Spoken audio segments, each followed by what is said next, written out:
Olá, muito bem-vindo. Está no ar mais um Papo Reto com Roberta Dietrich. Você sabe, um programa feito para você, para trazer sempre pessoas inspiradoras, com muita informação e, claro, com papo reto. Bom, hoje eu tenho o prazer de receber aqui a Andréa Artigas, que é coordenadora da comunicação da Prefeitura de Balneário Camboriú. É diretora da Divisão de Comunicação da Imprensa de Balneário. Na verdade, com status de secretário, aliás, uma função super importante da imprensa, e estou trazendo a Andréa justo neste dia, que é o Dia da Imprensa, dia 1º de junho, que foi determinado assim por ser a data da circulação, do início da circulação do Correio Brasiliense, e essa lei é de 1999. Bom, é uma ótima oportunidade para a gente discutir a imprensa, Andréa, baseado no momento que a gente vive. Eu tenho a premissa de que a imprensa seria talvez um dos principais pilares da democracia. Sem uma imprensa livre, um país não evolui, e a história conta isso melhor do que o que eu acho, né, ou deixo de achar. Mas antes de a gente entrar exatamente nesse momento da imprensa, eu queria te credenciar para os nossos convidados desta gaúcha de Bagé, isso, que começou fazendo direito e acabou caindo na comunicação. Como é que foi esse caminho? Obrigada, Roberta, pela oportunidade. É uma satisfação poder estar aqui, tendo esse papo reto com você. Sim, comecei, na época, Roberta, fiz um ensino médio técnico em processamento de dados. Tudo a ver. E você tinha que fazer um estágio para ter a formação técnica. E como eu não me adaptei à programação, COBOL, DBase, aquelas coisas todas assim da época, linguagem de programação, eu fui fazer estágio em editoração eletrônica. Para quem é mais antigo vai me entender, mas antes os jornais tinham as linotipos, não sei se você lembra. Nossa, acho que não lembro. Não, lembro. E depois passou o processo a ser digital e tinha o Aldus PageMaker, que era antes do programa Adobe, né? A Adobe acabou comprando, e eu fui fazer estágio nessa área de editoração eletrônica.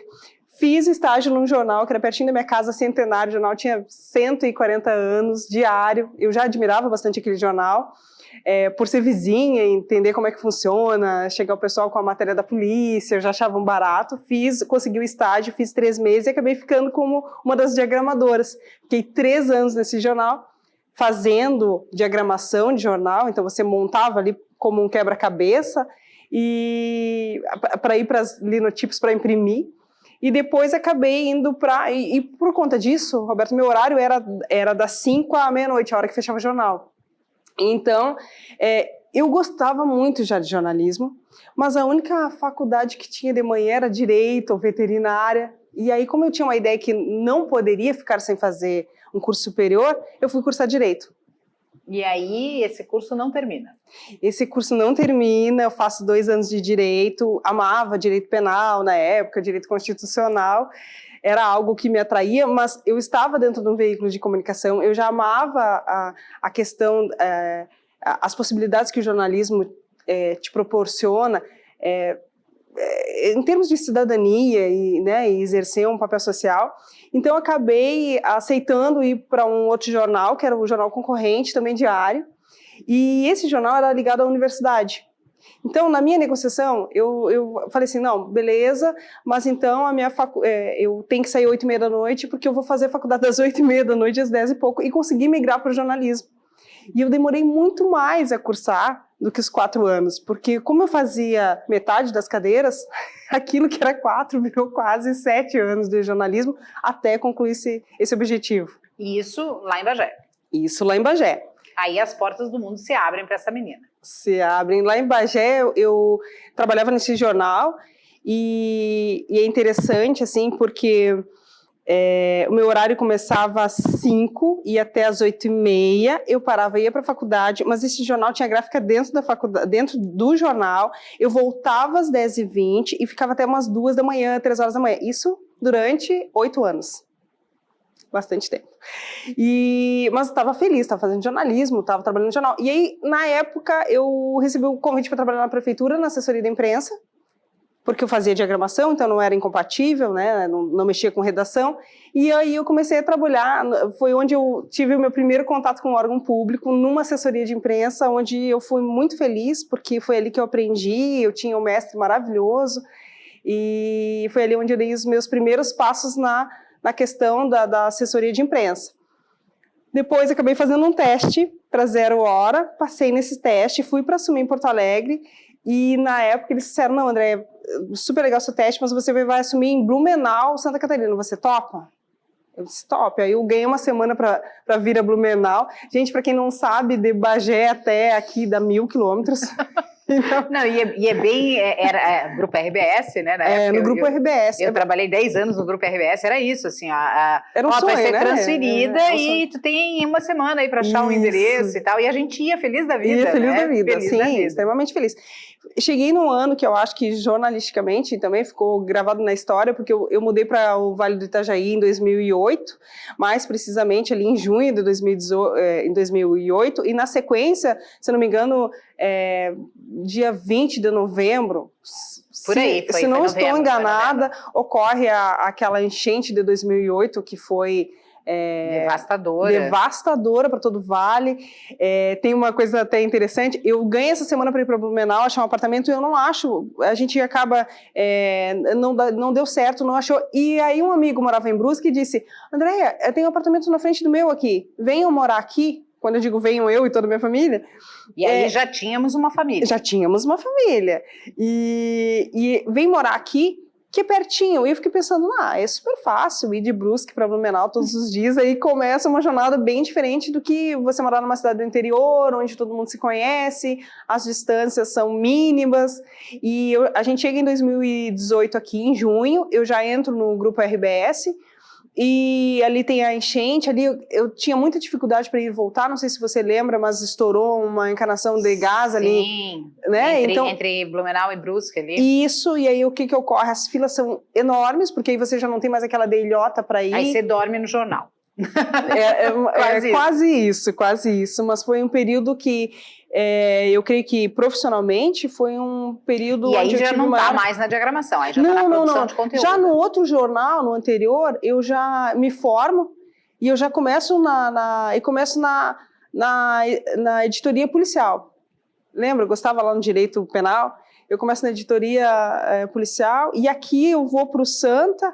Eu assumo, então, no Santa, começo no geral, começo como na edição ali do Médio Vale, passo para o geral, mas na época a minha veia policial gritava bastante, então a maioria das minhas matérias, exceto cobertura da enchente, elas acabam sendo na área de segurança. Na área de segurança pública. Isso. E essa volta para a origem, lá atrás, né, da comunicação pública, acontece de que forma? Então, eu já estava um tempo ali no Santa, um ano, então eu ia e voltava todos os dias para Blumenau, vivia a realidade de Blumenau, morava em Brusque, mas eu sempre gostei de comunicação pública, muito, tanto quanto o veículo.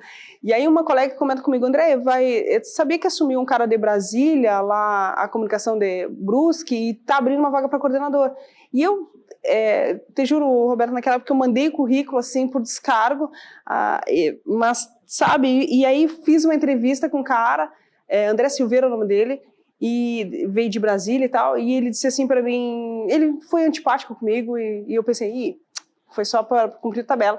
E aí eu tô no Santa, passo uma semana, 2, ele disse, você tá pronto para trabalhar amanhã? E aí eu vou para casa, reúno a família. E aí nessa altura já tínhamos 3 ou ainda tínhamos 2? Não, tínhamos 2, Maurício e a Larissa só. Hoje o Maurício está com 19, a Larissa com 17, mas eles eram pequenos. E aí a gente... ia ser um desafio novo, bacana também. Eu já conhecia muita gente da região, que o Santa me proporcionou isso, e eu já tinha atuado em várias matérias em Brusque, então já tinha muitas portas abertas ali, entendi que eu ia cooperar para aquele governo, e fui. E foi muito bacana também, eu entrei numa coordenação, eu acho que deu um mês, o prefeito me nomeou diretora-geral de comunicação, e lá eu também fui muito feliz. Depois, governo entra, governo sai, eu vou para o governo Kleinobin, em Blumenau, e lá fico até o final do governo Kleinobin, volto para Blumenau, mas aí o mais engraçado é que eu já estou morando em Balneário, porque meu marido empreendeu aqui, e era mais fácil a gente mudar toda a família para Balneário do que ele ficar indo e voltando. Então fica só eu na estrada, eu volto para 470 de Balneário para Blumenau todos os dias. E teu marido empreendeu em que área, André? A família do meu marido, o meu marido é árabe, e o pai dele veio para o Brasil com uma mala, aqueles caixeiro viajante que chama? Sim, sim. Isso, e tinha uma mala de roupa e foi vendendo e tal. Então, meu marido hoje tem 44 anos, eles abriram uma loja 2 anos antes dele nascer, a família dele. E eles têm empresa no ramo têxtil lá no Rio Grande do Sul, e ele foi dar sequência para a mãe dele aqui em Balneário. Então ficava mais fácil eu me movimentar do que toda a família ficar movimentando, porque quando você trabalha na imprensa, e Roberto, você sabe nisso, você não tem horário. Você aceita cumprir aquele papel, mas você aceita também abdicar de muitos momentos com a sua família, de muitos momentos que levar um filho na escola, ter que levar um filho porque assim, você renuncia. A minha família é daqui da região, né? Mora aqui na região, então a gente tinha esse contato diário, semanal e tal. E eu não sei você, mas assim, por algum tempo, algumas pessoas que iam chegando agregadas, né? O marido da minha irmã, a mulher do meu irmão e tal. Nossa, como ela é metida, porque ela nunca tá nos eventos de família, achavam que eu era antipática, que eu não gostava de estar na família, mal sabiam que muitas vezes eu estava de plantão, né? Exato. E eu digo sempre assim, o jornalismo, ele realmente precisa inspirar uma paixão muito grande, porque ele é uma dedicação, né? Eu digo que o jornalismo equivale, né, resguardando aí as devidas proporções, a um sacerdócio, porque vai muito além do teu meio de sustento, né? Verdade. É uma forma como você vê o mundo, é uma forma como você se posiciona, você interfere nos movimentos sociais, você tem essa possibilidade de melhorar a vida das pessoas. Então é uma função que exige um mergulho mesmo, e a família precisa entender. Exatamente. Então, acabo concluindo o governo do João Paulo lá, depois volto para Balneário, volto não, né? Não saí, mas eu te confesso que eu sempre, quando eu passava pela prefeitura de Balneário, eu olhava e eu dizia para o meu marido, para as crianças, eu dizia assim, eu quero ter a felicidade de viver a prefeitura, a vida do dia a dia, a assessoria de comunicação da cidade que eu escolhi para morar, porque a gente acabou vindo para cá, comprando a nossa casa e decidindo que a gente escolheu esse lugar para viver. A Manu já tinha 1 ano, 2 anos, e então eu sempre passava ali na Martin Luther e pensava, eu vou trabalhar aqui, vou viver o dia a dia, a problemática da minha cidade, porque acabava sendo uma cidade de dormitório, né? E eu tinha sempre, era muito agradecida com a oportunidade de Blumenau, porque é uma grande prefeitura, você mexe com o Oktoberfest, e quando se fala da imprensa, você tem mas eu tinha esse desejo sempre permanente, assim, e isso é interessante. E como é que acontece isso, né? Quando é que esse desejo vira realidade? Como é que você cavou esse caminho? Então, Roberta, aí eu saio lá da prefeitura, começo a fazer várias assessorias aqui, a Cibalc, AMP, várias entidades, né? Começo a fazer trabalhos de assessoria da imprensa, vai passando o tempo, e numa dessas assessorias, a entidade que me contratou queria um trabalho de positivação da imagem, e eu não sei se tu conhece o pessoal do Parapente lá do Morro do Careca. Eles queriam, André, a gente sabe que você veio indicar que você trabalha positivação da imagem, então a gente quer contratar você para trabalhar a imagem aqui da associação. E aí eu pensei, então vamos fazer um projeto com criança, trazendo a criança da rede municipal para cá e mostrando como é que a fauna e a flora aqui do Morro do Careca, porque isso é muito rico, muito legal, Prainha das Conchas. E vamos fazer parceria com o privado para concluir isso com um grande piquenique, um teatro a céu aberto e tal. Então foi muito legal. E a gente teve que fazer a apresentação desse projeto, como envolvia a Rede Municipal de Educação, ali na Secretaria de Educação. Era início do governo Fabrício. E eu fui lá, fiz a apresentação, sabia que na época eu acho que era Denise Leite, mais umas professoras, e fui com a minha associação. Então o nosso projeto é esse, pegar as escolas do entorno, levar lá, as crianças nós levamos, pegamos e temos os... então tinha defendendo o projeto para conseguir a liberação das crianças. E tinha um vereador ali na época, e ele me esperou na frente e disse assim, você é jornalista, eu vi sua apresentação. Eu precisava de alguém que trabalhasse além dessa questão da assessoria da imprensa, mas que também tivesse visão para projetos. E aí eu cheguei a trabalhar, aí eu falei, olha, eu tenho várias assessorias, você sabe como é que é, né? Mas eu vou conversar contigo, enfim, e tal. E a gente acabou conversando, e ele disse, olha, eu preciso realmente ir lá na Câmara à tarde, não sei o quê, E aí eu cheguei em casa e meu marido disse assim, olha, esse vereador é próximo do prefeito e você sempre falou em trabalhar na prefeitura. Mas isso já tinha passado, né? A coisa já estava fria. E eu não tinha feito campanha, então isso, né, acaba... Você não conhece as pessoas, né? E eu falei, então vou aceitar esse vereador. E aí reorganizei todas as minhas coisas para de manhã, de noite, aquela vida que você sabe, e aceitei, e quando isso é bem interessante, porque aí teve uma outra pessoa que trabalhava no governo, que sabia muito do meu desejo, muito de trabalhar na comunicação, e me disse assim, olha, André, e eu já estou no vereador há 3 meses, eu consegui uma indicação para ti e tal, tu pede exoneração lá, se tu quiser essa vaga, era lá no turismo na época, e eu disse, bacana, então, cheguei lá e disse para o meu vereador, disse, olha, eu sempre nunca te escondi que eu queria viver a comunicação pública da minha cidade, porque eu não escondia mesmo, e eu tive essa oportunidade agora, eu vou pedir meu desligamento, e ele disse assim, mas tu vai para onde? Eu falei, vou para o turismo, ele disse assim, não, mas para aí, que eu vou te colocar junto com o Fabrício, que tu não conhece ele, e eu quero que tu converse com ele primeiro. E eu falei, não, beleza, mas, né, o que isso tem a ver? Okay. Fui lá, tudo bem, cheguei lá, eu acho que tinha nascido a Sofia, e eu lembro de encontrar a prefeita, assim, sabe, pós-parto. E aí esse vereador me disse, olha, é ela e tal, e ele disse, legal, o que tu pode me ajudar aqui? Eu falei, olha, eu já trabalhei assim, assim, assim, assado, lá a gente fez isso, isso e isso, e ele disse assim, legal, então você quer trabalhar comigo? E eu já tinha aquela outra convite lá, nós tudo era o mesmo governo, eu falei, claro, vamos. E comecei a trabalhar ali numa coordenadoria na prefeitura, aí deu uns 15 dias, o prefeito me chamou para trabalhar no gabinete com ele, ali... o Fabrício, ele é muito exigente, ele é meu quarto prefeito, tá, Roberto? Eu costumo dizer que ele é o mais exigente, o mais detalhista, e ele gosta muito de comunicação. Então, isso faz com que a tua equipe se puxe mais, e eu sou grata a ele, porque muitas coisas que eu tive que buscar às pressas, porque ele queria entender aquilo, e eu não sabia, sabe, os processos novos da comunicação.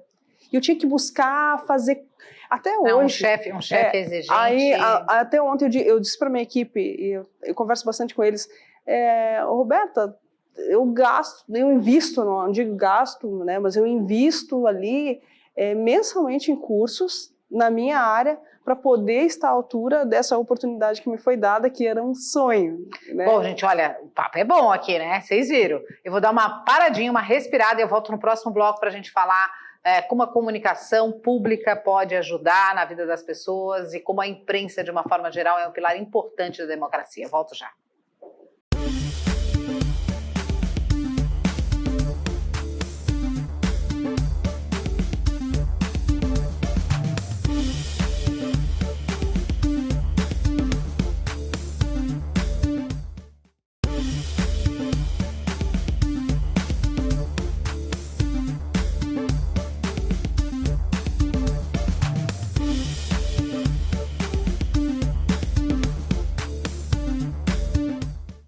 Estamos de volta e esse é o Papo Reto com Roberta Dietrich, e hoje tendo o prazer de receber aqui no nosso estúdio a Andréia, que é coordenadora da Diretoria de Comunicação da Prefeitura de Balneário Camboriú, tem status de secretária, contou aí a sua trajetória na imprensa, na comunicação pública, até chegar à Prefeitura de Balneário Camboriú. Andréia, a gente termina falando da tua conquista do sonho, né, de trabalhar na Prefeitura da tua cidade, e aí eu quero começar esse segundo bloco com 2 vertentes. Primeiro, que a comunicação pública, obviamente, passa pela comunicação política, e, por favor, me perdoem a comparação, não é pejorativa, passa muito pelo jornalismo policial, né? Não fazendo uma comparação pejorativa, mas pela necessidade da apuração, da união das fontes, da necessidade de fontes, do imediatismo, né? De estar muito conectada, e aí tu te encontra na comunicação pública também, tu percebe essa veia de comunicação política? Percebo. É lógico que quando eu trabalhava com jornalismo policial, você tinha um grupo mais restrito de fontes. E hoje, numa prefeitura, da amplitude da prefeitura de Balneário, você trabalha ali, no mínimo, com 20 fontes diretas, né, que são os secretários de governo. O que eu penso que é bacana, porque você consegue... na verdade, é um grande desafio, as duas, né, é um grande desafio. No jornalismo policial, eu trabalhava muito a questão de projetos, e aí, para mim, é que se assemelha. Ao invés de cobrir o dia a dia da criminalidade da minha cidade, eu procurava desenvolver projetos que levassem a conscientização, para redução de acidentes, para o bairro se unir, exatamente, numa rede de vizinhos. Eu utilizava o jornal como uma plataforma para desenvolvimento de projetos, onde você tinha lá um objetivo inicial, você estabelecia as métricas, e o barato era você perceber um ano depois que reduziu, ou que os vizinhos se uniram, e que aquilo começou a fluir. E na comunicação pública, você também precisa unir as pontas, né, para você ter uma comunicação eficaz. E assim, Balneário tem uma característica diferente das outras cidades que eu trabalhei, tanto Bagé quanto Brusque e Blumenau, que eu trabalhei nessa área. Eu costumo brincar que Blumenau, claro, naquela época que não tinha esse apelo das redes sociais, você precisava dar conhecimento da sociedade sobre determinado projeto, você anunciava lá nas principais emissoras, né, nos principais veículos, e fazia 30 outdoors. Você fazia isso na sexta, na segunda, a cidade inteira, você podia perguntar para todo mundo. Balneário não, ele tem um consumo de mídia diferente, por ter uma diversidade de pessoas que cada uma veio de um lugar, são poucas que... Então elas consomem informação por meios diferentes, é muito segmentado. E com o advento das redes sociais, dos sites, essa segmentação aumentou muito além. Mais ainda. Então, mas a base disso continua sendo você ter um projeto, começar lá no projeto, né? O projeto para difundir essa pauta, ele vai passar por onde? A base, as coisas acabam se misturando, sim. Eu trago do jornalismo o que eu tenho melhor para oferecer dentro da assessoria pública. Há pouco eu conversava com um colega e ele dizia para mim, antigamente era feio dizer que você era assessor de imprensa, né? Porque parecia um subproduto do jornalismo. Parecia um subproduto do jornalismo, exatamente. Não, e se profissionalizou num nível hard e realmente exige profissionais conectados, antenados, com capacidade de gestão, com capacidade de concatenar pessoas, ideias e projetos. Bom, e aí isso dá tão certo que na última eleição, em plena pandemia, né, a senhora em casa resolve fazer um e-book que fica entre os mais vendidos, um e-book voltado para a comunicação pública e para os candidatos. E sim, eu peguei o coronavírus em maio, ali quando o prefeito acaba sendo infectado, ele me avisa e eu faço o teste também, estava infectada. E naquele primeiro período da pandemia, as pessoas tinham que ficar 14 dias afastadas. Depois é que evoluiu para 10 dias, né? E eu pensei, meu Deus, agora 14 dias em casa, trancada no quarto. Minha filha também se contaminou comigo, então ficamos as duas no mesmo quarto, a minha casa é pequena. E eu pensei, eu vou ter que, além de me cuidar, obviamente, eu vou ter que fazer alguma coisa. E ali, às noites, eu transformei, então, eu fiquei pensando, como é que vai ser o processo eleitoral num ano de pandemia, onde o corpo a corpo ele está extremamente prejudicado, provavelmente, né, seria prejudicado. Como que pode ocorrer isso? Logicamente que tu acaba, poxa, o que vai bombar vão ser as redes sociais. Então, nesse e-book eu reúno aquilo as estratégias que eu utilizo para redes sociais, que eu acredito que iam, porque política em rede social é muito chata, né? As pessoas vão para a rede social para ver cachorrinho, fofo. Olha o sucesso do TikTok, né? Bem isso. Então, as pessoas querem descontrair. Então, eu procurei desenvolver um material onde você colocasse assuntos sim relacionados à política, mas que não fosse de forma chata, né? O mais humanizado possível. Fiz uma parceria com uma agência carioca, eles lançaram lá, não quis lançar aqui em Santa Catarina, obviamente, pelas questões, porque eu sou envolvida com política aqui, e lancei em todo o Brasil, foi um lançamento digital, e aí abre o carrinho, E aí aquilo você instala loucura. um gerenciador de anúncios no celular, eu ia acompanhando, aquilo foi bombando e tomou proporções que me surpreenderam, deixaram a gente bem feliz, assim, bem orgulhosa. Parabéns, parabéns pelo trabalho, parabéns pelo material. Bom, aí dito tudo isso, né, te credenciando, agora entrando na questão da imprensa, tanto do lado de lá do balcão, como eu chamo, né, quem trabalhou já em veículo, quem trabalha em gestão, né, que é o teu caso, que já experimentou os dois sabores e os dois amargos, né, os doces e amargos dessas funções, como é que você vê o momento da imprensa? Ao mesmo tempo que ela tem um papel muito importante, ela vira telhado de vidro, né? Vira vitrine, vem sendo apedrejada por alguns grupos, descredenciada por outros, porque assim, quando você tem uma imprensa livre, essa imprensa investiga e essa imprensa denuncia.